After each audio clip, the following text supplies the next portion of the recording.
What's up, boys? All right, so I'm Tropical. We got Hold My Shields here, our creative director, and What's up, Ood, everybody? our What's chief up? technical officer. We Food wanted here. to do a quick state of the union for Vale, 90 days into launch. A lot of people keep DMing me, asking me a lot of information about, how we're doing, how many players, how many sales, and what's funny is a lot of people kind of don't share this information. And talking to the team, we felt, why not? We've been so transparent this whole way through. Let's show some stuff that might be interesting to people that care. So, gonna jump straight into it. Um, so yeah, this is our back end that shows most of our metrics. And what I'll do is I'll do last 6 months. So yeah, last 6 months of players was about 10K December, 11K January, February. We finally launched on the main store of Meta. Super happy about that. Had some growth in March, a little slower in April. And then May is when we got the 1.1 update out. So, can you please show us some charting skills? Yeah, what's important here is right here was the release, 1.0. right? Yeah, 1.0.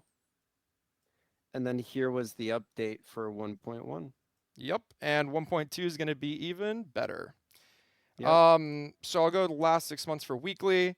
So you can see pretty similar, doing the nice fun graph stuff week over week. We've been growing a lot, so I'm super happy about that. Our daily active users, uh, similar up and to the right. You can see these are the weekends. So like this was Memorial Day, you'll get 3 peaks, but most weekends you get 2 peaks, and I'd say Sunday tends to be the gamers' main day. From looking at this looks like a Saturday. I think something about how the time zones and stuff work, you get the best of Saturday and some of Sunday, so that's Yeah, why the peak looked that way, maybe. yeah. And then this is how many users per hour. So you could see that we're doing about 200 Trough. on our trough, and about 800 here, 800, 900 roughly on our peaks. And then the question that most people ask me is, it's a multiplayer game. Do you have enough peak users? And here we're doing like 900 to like 600, back up to 900. And we were so close to hitting 1,000. 6 of you that are watching this Well, should have played this day, but it's okay. We're doing good. So yeah, just wanted to share some of this with you guys for the team that keeps asking, or the community. I consider the community the team, but for everyone in the community that keeps asking about this, I think it's interesting to take a look. And then a lot of people keep asking me, how many units do you need to sell to make money? Are you profitable? Are you not profitable? And I personally find the business of game development super fascinating. I thought I knew a lot before starting this. Getting into it, I realized I knew nothing. But I'll break down some industry standards so that people could kind of have an idea of what it takes to run a studio. So we have a team of roughly 30 people. We budget, and most startups do budget this, at least in America, monthly expense per teammate.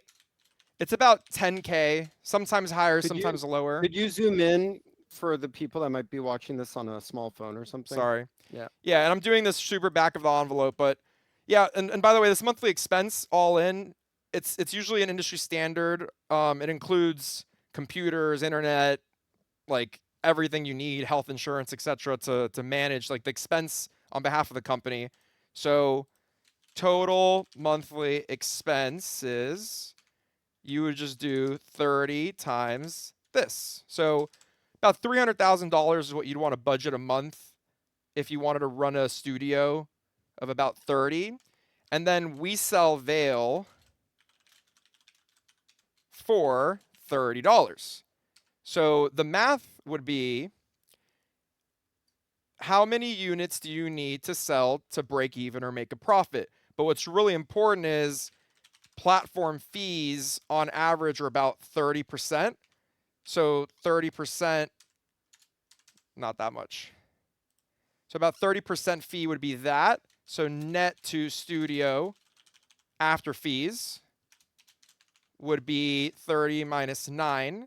So now units needed. You forgot about Uncle Sam. I'm not even there. I'm doing super basic math just because a lot of people ask me, and I've said I've done this math for maybe 20 or 30 people in the Discord. I'm just doing it. Units need to Yeah. sell to break even. So I'm gonna move this here. This is very ugly. You would need to do $300,000 times 21. So you'd need to sell about 14,285 units to break even. There's always unnecessary expenses, or sorry, not unnecessary, unforeseen expenses that you never think about, and then they're necessary because you got to pay them. You can't do anything about it. But what's funny is if you do this times 30, let's just do. I was gonna try to make a meme. We need roughly $420,000 in gross sales a month to be breaking even, and I always think it's funny that it happened to be 420 as the number. So I'll let you guys figure this out. If anybody has more questions, leave them in the comments below, and I would love to answer them and go into more detail if people find it interesting. So something else I want to talk about for State of Vale. We are finally going into our final LAN for Vale with VRML, July 20 to 21st, Denver, Colorado, in person. I'm super excited. I will be there in person. Looking forward to seeing everybody. This season one, hosted by VRML, was amazing. So shout out to them, and I am super excited to be here in July. So I just want to see what the standings look like. So check this out. Crimson Claw, Acer, Determined, Wrecked. Shout out 8 Basil's Vortex, Mix and Global Dystopia. Super excited to see how this whole thing plays out. Um, Last thing that I want to share is about 2 years ago, November 2021, we launched this little teaser video called Pre-Alpha Social Trailer. And I am super excited to say that Hold My Shields here is going to talk about some stuff. So, Hold My Shields, I am now unsharing my screen. You have the floor. Let's do And it. please Hey, introduce everybody. yourself and talk about all the dope stuff you do all day long.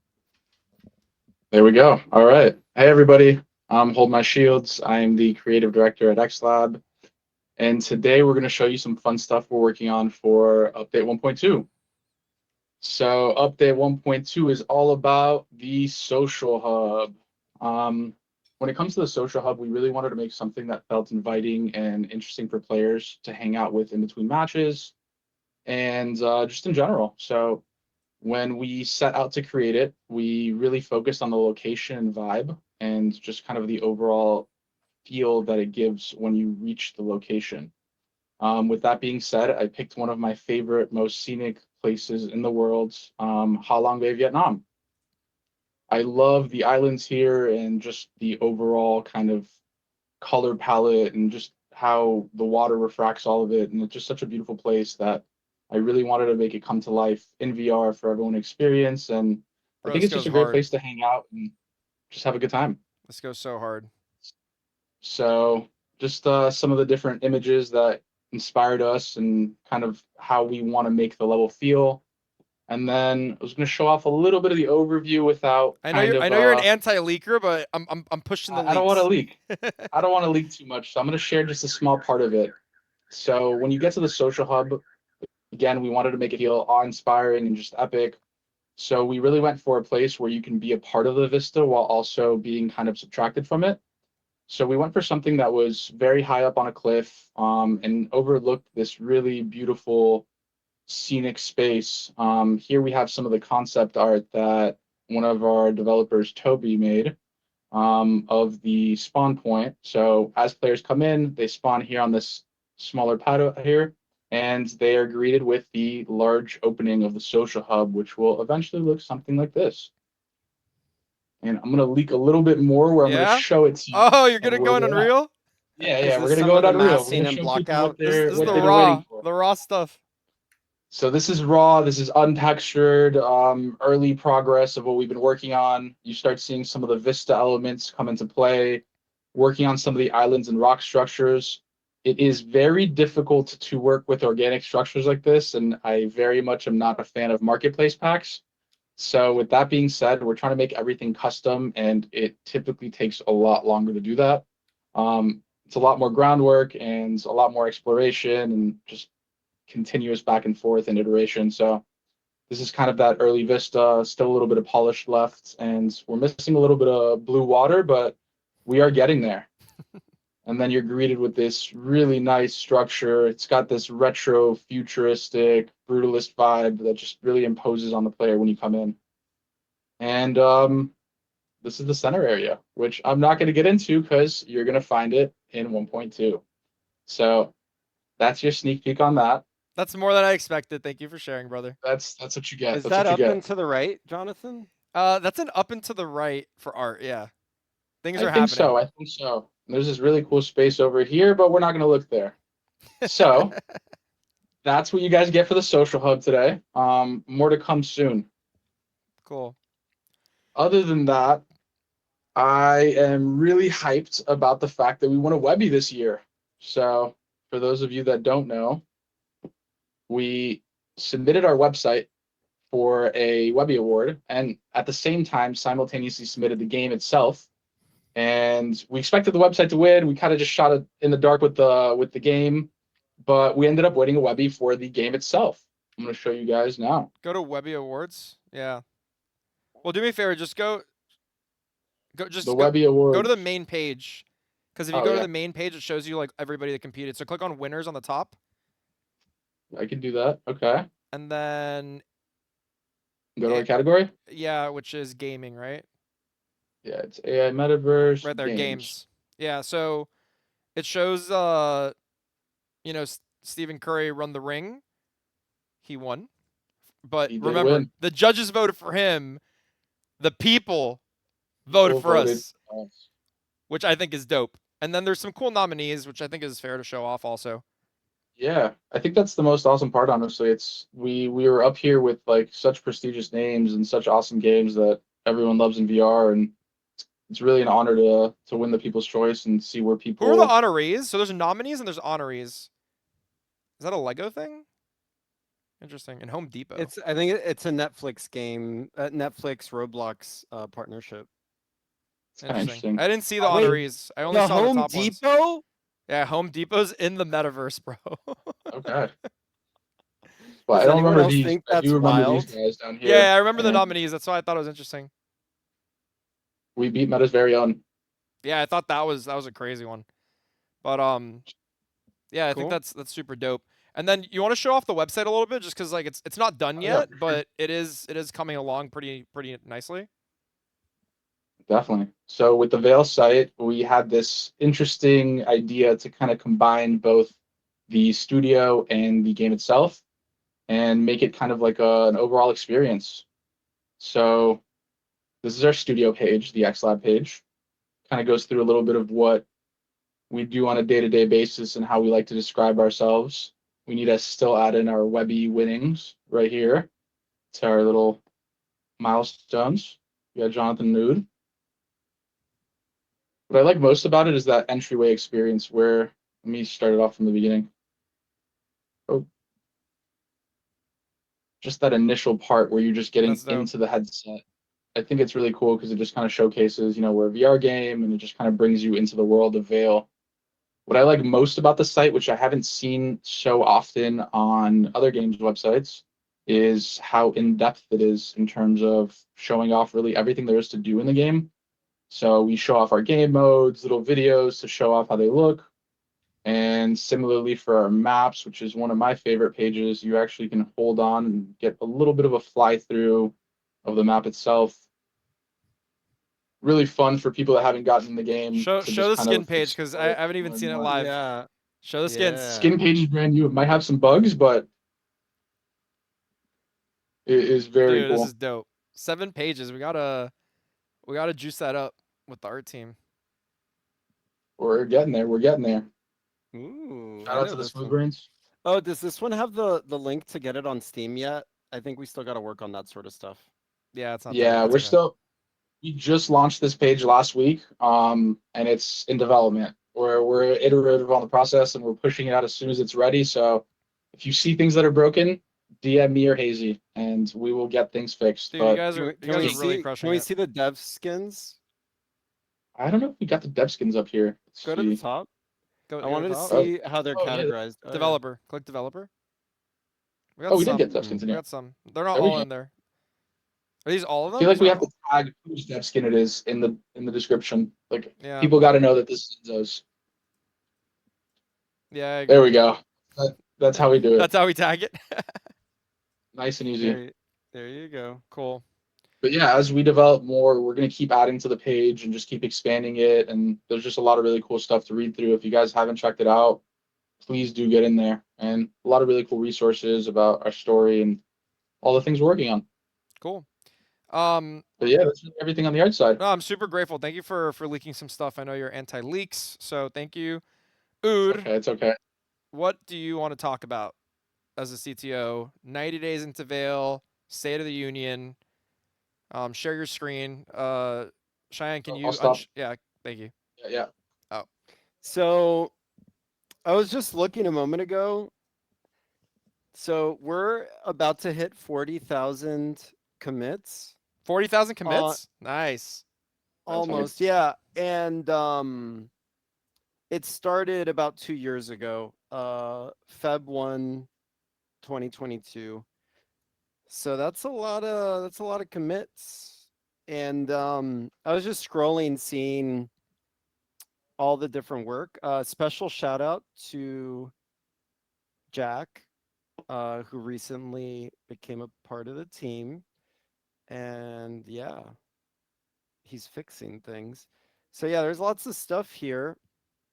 Um, so yeah, I was just thinking about, and then before we moved to Perforce, which is what we use, we used to use something called plastic, and we were like at 30,000 there or something. So Oh, so whatever we it is, passed it? Nice.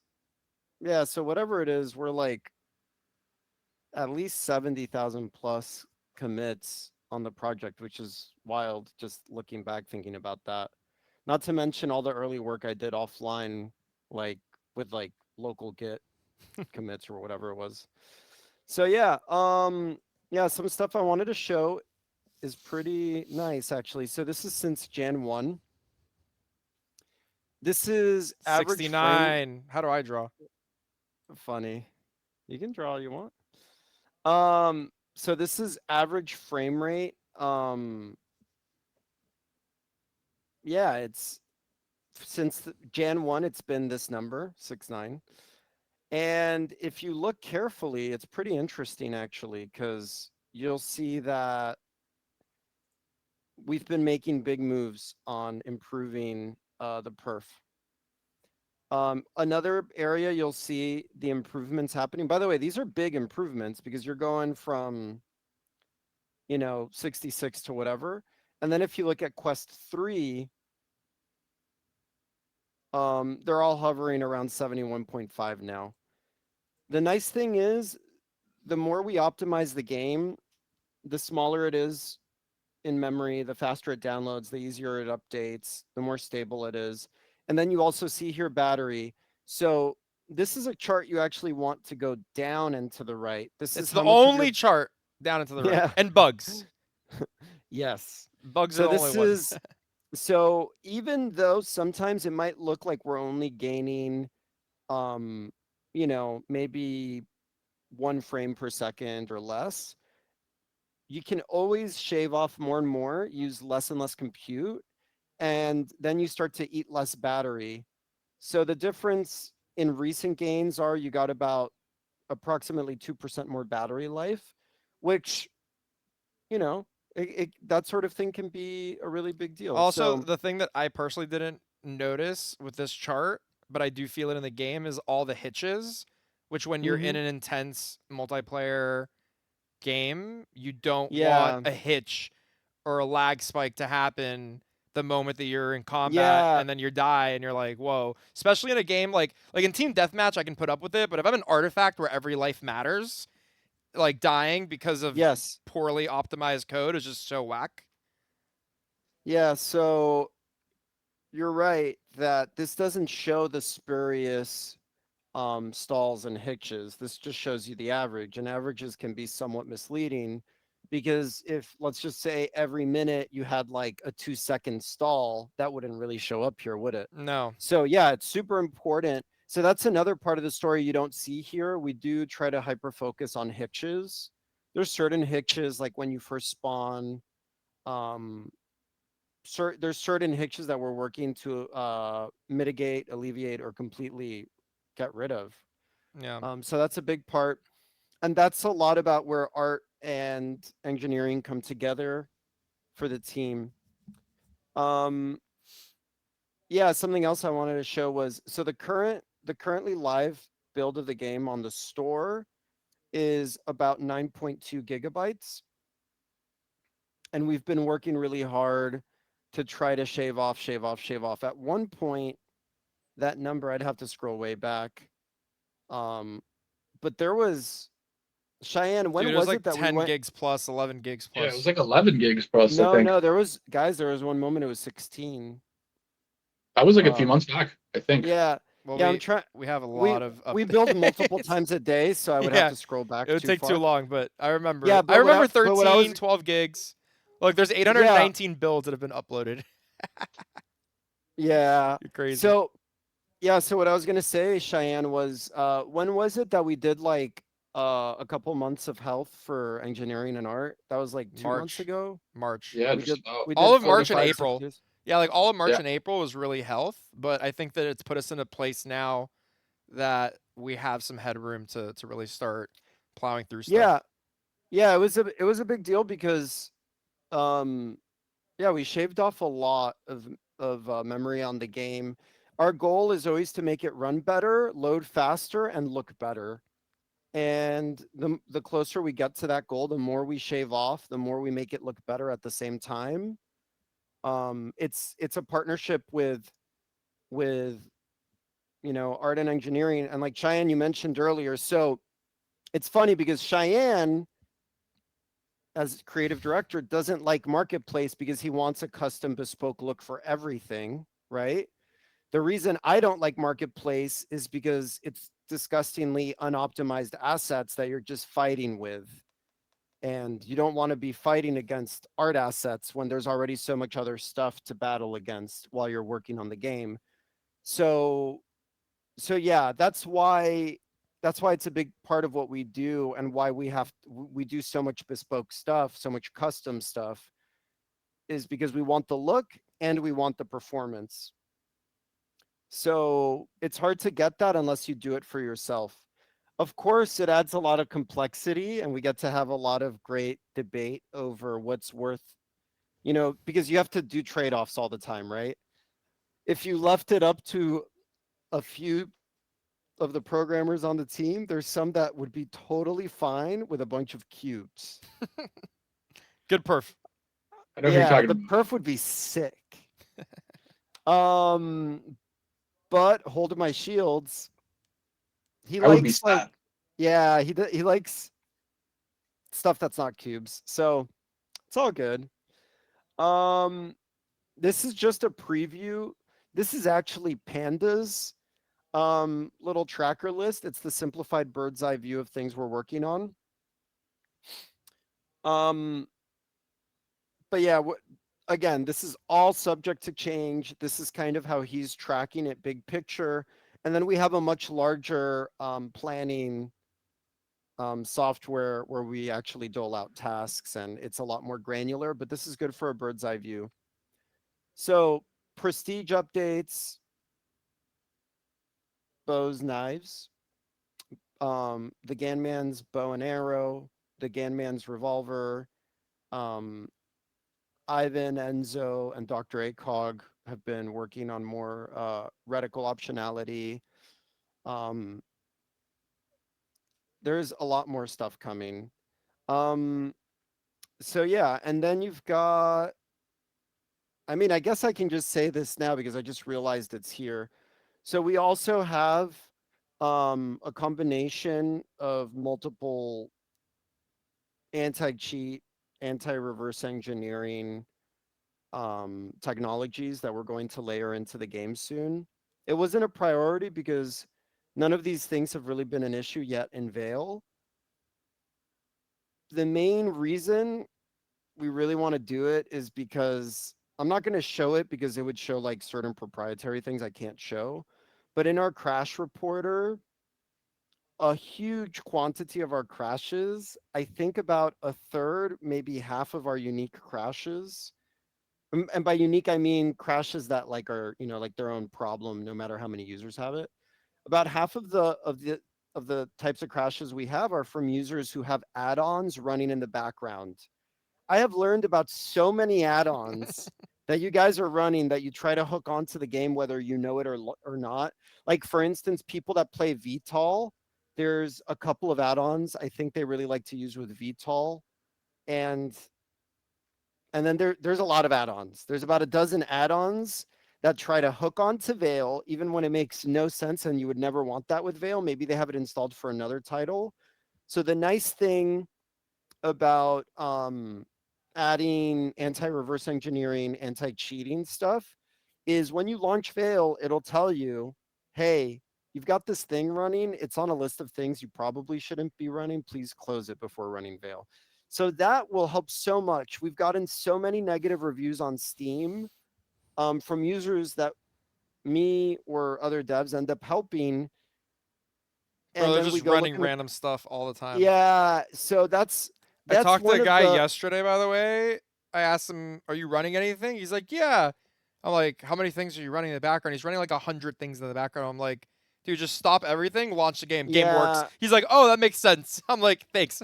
Yeah, uh like FSR 1.0, some perf kit thing, perf kit 2.0, perf kit for open, I don't know what, like all these different things. The funny thing is a lot of these things don't include debug symbols, which is because some of these add-ons, they don't include the source for the users. It's very rare they do. And even if they did, I don't have for the nerds out there, I don't have the debug symbols for the add-on, the thing that lets me see exactly what caused the crash inside of the add-on. So I've reached out to many of these devs to try to get them to give me the debug symbols for the releases. And nobody wants to do it because they think like we're going to try to steal their stuff or something, which is stupid. I'm just trying to fix the thing because I figure if it's crashing Veil, it's probably crashing all kinds of stuff. Yeah. Um, a few people have been helpful. Most of them are not because they're like, not my problem. Like, why are they trying to use that? Also, very important is Veil VR is an open XR compliant game. And a lot of you are trying to use add-ons that have nothing to do with OpenXR and are not compatible. So of course it's going to crash. The thing is, most games that many of you might play on Steam are not OpenXR compliant or even trying to be. So just be aware that if you're by the way, Riva Tuner, I'm mentioning even ones that are really mainstream, you'd be surprised. They all cause crashes. Riva Tuner is one that a lot of people have installed for whatever reason that I causes don't a lot of I don't crashes. want to interrupt you, brother, but we're coming up on 30 minutes and I wanted Yeah. to keep the video 30 minutes or shorter. So, I'm going to ask you all, what are you most Well, excited for? oh, let me just finish this bit. You got Sorry. I already zoomed you out. Go ahead, go ahead. Yeah, yeah, yeah. No, because people are going to want to know. So there's more stuff coming for social, and there's more stuff coming for gameplay. And there's multiple maps that are coming also this year. That's One of it. them's I'm already most ready. excited for this,